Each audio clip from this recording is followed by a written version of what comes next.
మంచి సక్సెస్ఫుల్ గా అయింది చెప్పండి? ఆయన సహాయ నిరాకరణ చేస్తే ఇండిపెండెన్స్ వచ్చింది అన్నాడు, వచ్చిందా?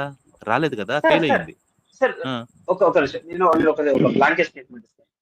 Mahatma Gandhi, Nelson Mandela, Martin Luther king వాళ్ళు చేసిన సమయాలలో కొన్ని ప్రాంతాలకి, కొన్ని జాతులకి మాత్రమే పరిమితం అని. ఇప్పుడు నెల్సన్ మండేలా ప్రపంచం మొత్తం ఉద్ధరించలేదు, ఆఫ్రికాని మొత్తం ఉద్ధరించలేదు. ఆయన చేసింది సౌత్ ఆఫ్రికాలో. అలాగే మహాత్మా గాంధీ చేసింది ఇండియాలోనే, మార్టిన్ లూథర్ కింగ్ చేసింది కూడా బ్లాక్స్ కి మాత్రమే. కానీ వాళ్ళ ఆలోచనలు ప్రపంచానికి దిశ మార్గనిర్దేశం చేస్తాయి. ప్రపంచానికి మార్గనిర్దేశం తర్వాత ఏ విధంగా చేసినాయి అండి, ఏ విధంగా చేసినాయి అది అడుగుతుంటా. ఏ విధంగా చేసినాయి నేను మాట్లాడతా.